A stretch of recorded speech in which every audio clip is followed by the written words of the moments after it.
Alison, bonjour. Bonjour. Donc Alison Lecam, vous êtes étudiante en 3e année, en bachelor lunetterie créateur à l'ISO. Anne-Sophie, bonjour. Bonjour. Donc Anne-Sophie Tolis-vous, vous êtes la directrice de l'ISO Paris 15. Tout à fait. Vous êtes là aujourd'hui justement pour nous parler de l'établissement, mais surtout de la formation, du métier d'opticien lunetier, et puis des débouchés, parce que c'est ce qui intéresse les internautes. Est-ce que vous pouvez nous présenter l'ISO rapidement, en quelques mots? Oui, bien sûr. Alors l'ISO, c'est une école d'optique qui est spécialisée dans la formation des opticiens depuis plus de 25 ans. On a formé 7000 opticiens depuis la création environ. Et actuellement, 4 diplômés sur 10 sortent d'une de nos écoles. Alors on a 11 établissements en France, 2 à Paris, 9 en province, dans les principales villes. Et nos cursus vont du Bac+2 au Bac+5, en formation initiale ou bien en alternance. D'accord. Le diplôme de base, c'est le BTS, opticien lunetier. Oui, tout à fait, un Bac+2. Alors, qu'est-ce qu'on y fait? À qui est-il ouvert? Alors, le BTS opticien lunetier est ouvert à tout type de bachelier. C'est un cursus confondu, il n'y a pas de... Tout à fait, c'est le cycle d'études qui sera différent en fonction du profil des jeunes. Donc, on adapte vraiment les cursus à chaque cas. Donc, c'est 2 années d'études qui vont s'articuler autour de 12 matières. On a des matières d'enseignement général qu'on retrouve dans la plupart des enseignements supérieurs, comme le français, l'anglais, les mathématiques, l'économie. Et puis après, on a bien sûr de nombreuses matières optiques qui sont spécifiques à notre formation, comme par exemple l'optique géométrique, qui est en fait l'étude instrumentale sous la forme optique, l'analyse de la vision, qui est l'étude des défauts de vision et des moyens de les compenser. Et puis notre enseignement s'articule aussi autour des matières pratiques qui font le quotidien des opticiens, comme l'examen de vue, la réalisation technique, et qu'on va enseigner sous la forme de TP. D'accord. Optométrie, etc. Enfin, c'est des termes, ça fait un peu scientifique. Alison, vous qui êtes étudiante et qui êtes passée par là, est-ce que il faut avoir un esprit logique, il faut être un peu pas allergique aux sciences, j'ai envie de dire, pour faire ce cursus, ou si on est un peu passionné, on y arrive? C'est vraiment de la passion. On a en fait un cours qui est vraiment pratique. Donc on va manipuler tous les instruments de mesure en salle. Et après, on a la partie vraiment théorique où là, on est en cours, on a vraiment les formules. C'est plus sur papier et la réflexion. Ça peut faire un peu peur, mais au final, quand on l'applique, voilà, ça passe beaucoup mieux. L'écrit et l'application, ça se rejoint. Donc voilà, c'est vraiment après l'un dans l'autre. C'est vraiment après, on s'amuse. Vous aviez fait vous venez de quel bac? Moi, j'ai fait un bac ES. D'accord. Et donc, je suis rentrée après en BTS et tout s'est très bien passé. D'accord. Du coup, quels sont les débouchés au final du BTS? Parce que c'est vrai que c'est le diplôme le plus connu pour devenir opticien lunetier.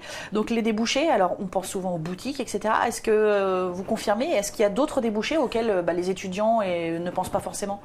Alors aujourd'hui, c'est vrai qu'on parle des métiers de la vision presque plus que du BTS opticien lunetier.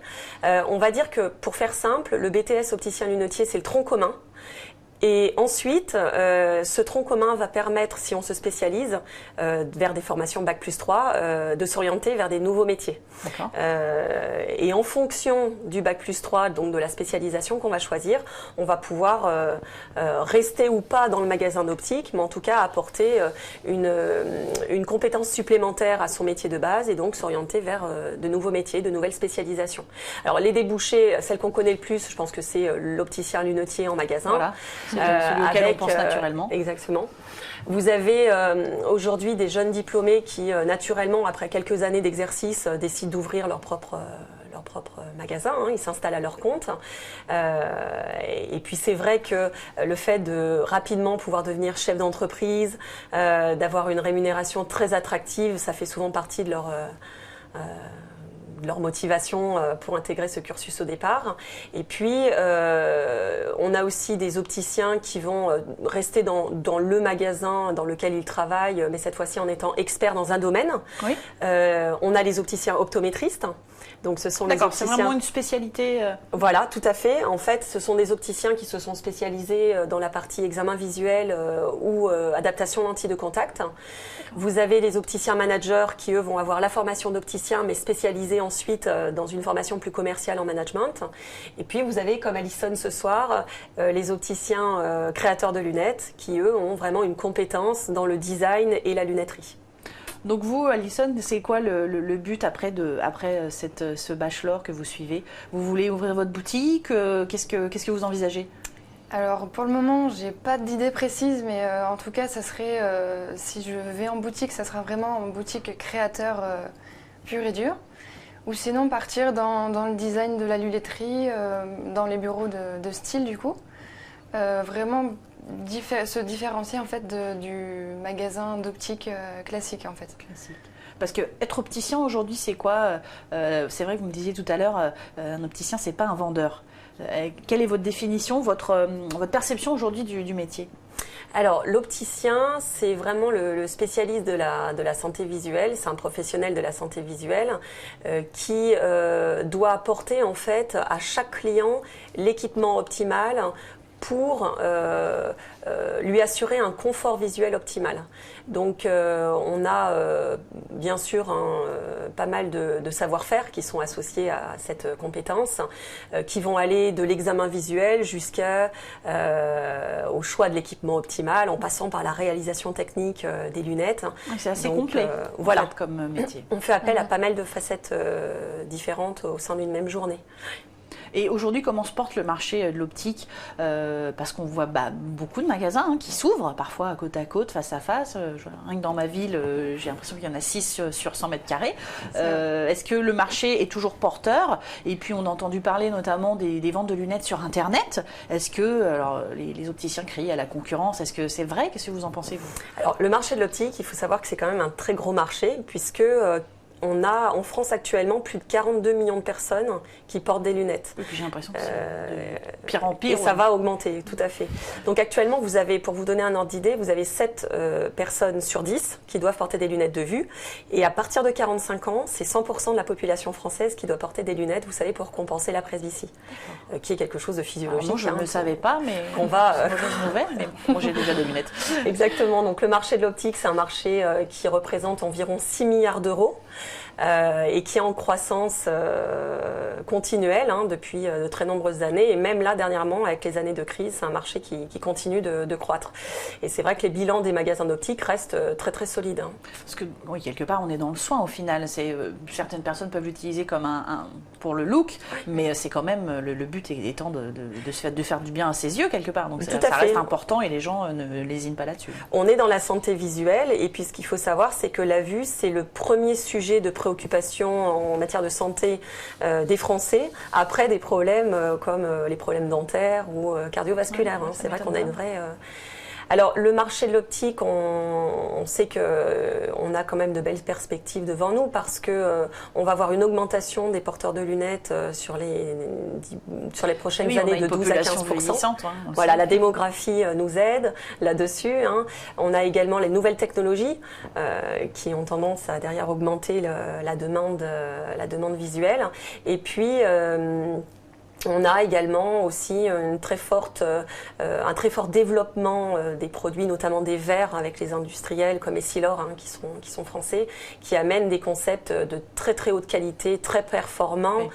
Chez les progressifs, aujourd'hui, on peut avoir des verres totalement individualisés pour chaque porteur. Du sur-mesure. Voilà, c'est du sur-mesure, tout à fait. Et donc le marché sur Internet, vous y croyez? Est-ce que c'est une matière que vous abordez avec les étudiants ou pas du tout? Parce que pour vous, ça reste...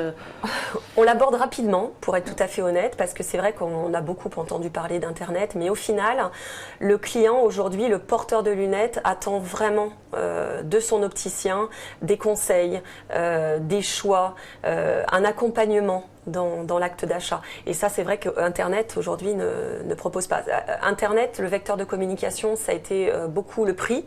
Et les porteurs de lunettes en France aujourd'hui sont conscients que chez leur opticien de quartier, ils peuvent aussi trouver des prix imbattables si c'est ça qu'ils recherchent. Mais l'avantage, c'est qu'ils auront l'écoute, l'accompagnement de quelqu'un pour les conseiller et les accompagner dans le choix. Et aujourd'hui, Internet, c'est vrai que c'est tout petit. Donc on l'enseigne un petit peu, mais pas beaucoup pendant les années de BTS. C'est 2% des ventes en termes de lunettes optiques. Hein. Donc ça reste un marché ça se stabilise assez bas.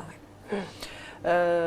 Au niveau des études, donc l'ISO propose aussi 2 bachelors, si je ne dis pas de bêtises, et une licence professionnelle. Est-ce que vous pouvez nous les présenter? Puis après, Alison pourra peut-être témoigner, puisqu'elle suit un de ces bachelors. Tout à fait. Alors, on a donc une licence professionnelle d'optique, qui est un cursus donc, qui s'installe en partenariat avec la faculté d'Orsay, Paris-Sud Orsay. Donc, c'est une spécialisation dans le domaine paramédical, en optométrie, donc les examens de vue, contactologie, et la basse vision. Donc c'est une formation de 1 an après le BTS qui va se faire en alternance. Ça va représenter à peu près 510 heures de formation. Que en alternance? Alors, à l'ISO, cette formation s'effectue uniquement en alternance. Après, à la faculté d'Orsay, si on va dans l'université d'Orsay même, il y a également le même type d'études, mais en formation initiale. Donc voilà, et c'est vrai que dans le cadre du service qu'on veut proposer aussi en magasin, cette licence, elle s'inscrit totalement dans les besoins. Ça forme à une fonction particulière, à un type de professionnel de l'optique? Alors, ce seront des opticiens dont la compétence sera reconnue dans l'art de l'examen de vue, des adaptations en lentilles de contact et des aides en malvoyance. En sachant qu'en BTS, on a un petit peu, bien sûr, on enseigne les examens de vue, mais on va dire qu'en sortant du BTS, on sait faire à peu près 2 examens de vue sur 3, donc les cas pas très compliqués. Si on veut vraiment être capable de gérer des cas beaucoup plus complexes, de vision binoculaire, etc., la licence s'impose. Après, la contactologie, on l'aborde en BTS d'un point de vue théorique, mais absolument pas pratique. Qu'est-ce que la contactologie? La contactologie, oui. C'est l'adaptation, les adaptations lentilles de contact, tout à fait. Et puis alors la basse vision, on aborde rapidement les aides visuelles en BTS, mais aucune pratique. Et puis c'est vraiment 2 cours qui sont pas très approfondis, quoi. D'accord. Et les 2 bachelors, donc, eux, sont très différents. Voilà. Alors après, nous avons donc un bachelor lunetier créateur. Donc c'est ce qu'Alison a décidé de faire l'année dernière à la fin de sa 2e année. Donc ça, c'est vraiment pour se spécialiser dans la lunetterie, la création, le design. Donc là, on fait un zoom sur le produit, sur la technicité du produit. C'est une formation, elle, qui est professionnalisante, qui a un niveau Bac+3. Et dans ce cursus, donc, on va vraiment valoriser le savoir-faire des lunetiers autour du design et de la mode. Voilà. Du coup, il faut un peu avoir une fibre artistique, non? Vous abordez, faut savoir dessiner des lunettes, les créer. Est-ce que vous pouvez nous en parler un petit peu?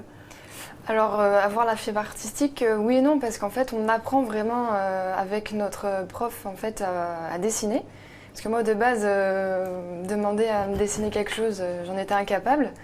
Et donc, j'ai appris à dessiner donc les lunettes.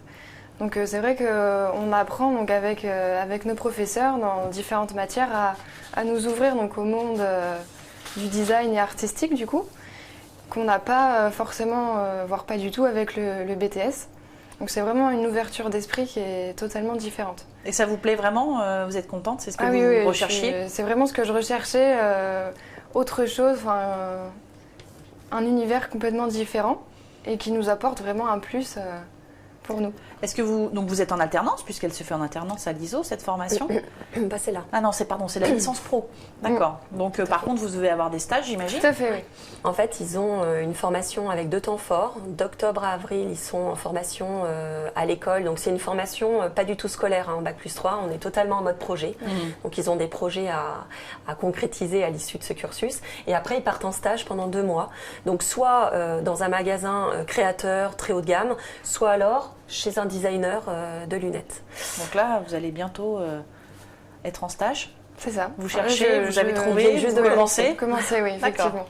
Et ça va, vous arrivez à appliquer, vous vous sentez pas déconnecté de la réalité? Non, ça reste, oui, non. Ça nous aide beaucoup, c'est très intéressant et donc du coup ça nous donne beaucoup d'expérience. En fait, il y a 3 axes dans ce cursus. Il y a l'axe pour les étudiants qui veulent, on va dire, ensuite créer leurs produits. Donc on a un axe création de produits, on a un axe création de concept store, puisque le magasin créateur ne ressemble pas aux autres magasins. Et puis un autre axe qui va être, lui, vraiment centré sur les services personnalisés qu'on propose dans ce type de magasin. D'accord. L'autre bachelor, lui, porte sur le management. Voilà, exactement. C'est la dernière casquette qu'on a décidé de proposer à nos étudiants. Donc le BMO, qui veut dire Bachelor de Management en optique. Donc c'est pour les étudiants qui souhaitent plus tard avoir de vraies connaissances pour diriger un magasin, pour diriger une équipe, ou créer leur propre entreprise, ou bien intégrer des grandes industries de production ou de distribution. Donc là, l'idée, c'est vraiment de leur apporter toutes les connaissances professionnelles pour intégrer rapidement ce marché-là et puis surtout accélérer leur carrière. C'était au départ comme ça qu'on l'avait pensé d'ailleurs. C'était vraiment un cursus qui leur permettrait d'accélérer leur... C'est un petit peu le but du coup en effet parce que donc il y a le BTS qui est un diplôme indispensable dans ce secteur. Qu'est-ce que j'ai de plus si je suis un bachelor ou une licence pro? Est-ce qu'aujourd'hui avec un BTS on peut quand même très bien s'insérer sur le marché du travail et créer sa boutique comme vous le disiez? Voilà, ces années de spécialisation, cette 3e année permet juste de donner un petit coup de pouce supplémentaire et quelques notions qui vont permettre d'évoluer plus vite peut-être? Oui, alors j'ai envie de dire qu'on peut tout à fait trouver du travail avec un BTS. Aujourd'hui, pour les jeunes diplômés du BTS, on peut leur proposer des postes à temps plein, en CDI, très rapidement, dans les quelques semaines qui suivent l'obtention de leur diplôme. Ça va très vite dans notre marché. Maintenant, ce ne sera pas forcément exactement ce que l'étudiant veut faire ou ce vers quoi il veut absolument se spécialiser. Les recruteurs aujourd'hui cherchent quand même des profils, compte tenu justement du marché qu'on a, recherchent des profils plus compétents, plus spécialisés, encore plus, plus orientés vers tel ou tel besoin dont eux, ils ont besoin justement en magasin, quoi. Vous, Alison, vous estimez que c'est quoi les compétences indispensables ou les qualités, du moins les petites qualités à avoir avant de rentrer dans ce type de cursus, que ce soit le BTS ou jusqu'à la licence? Avant le BTS pour pouvoir rentrer... Voilà, pour envisager travailler dans les métiers de l'optique, parce que c'est vraiment très spécifique. On a vu qu'il y a plusieurs côtés différents. C'est quoi les grandes qualités nécessaires? Déjà, être à l'écoute des autres. Parce qu'en tant qu'opticien, on est vraiment à conseiller le client, à répondre à ses besoins. Après, donc, être très minutieux. Parce que c'est vrai qu'on a quand même en jeu la vision de notre client, donc il ne faut pas faire d'erreur. Et être passionné. On va dire voilà, les 3 points que je favorise pour faire ce métier. Bien écoutez, on a eu déjà un beau panorama de ce qu'est ce métier d'opticien lunetier et des spécialisations possibles. Je vous remercie beaucoup pour tous vos conseils et toutes ces explications. Merci.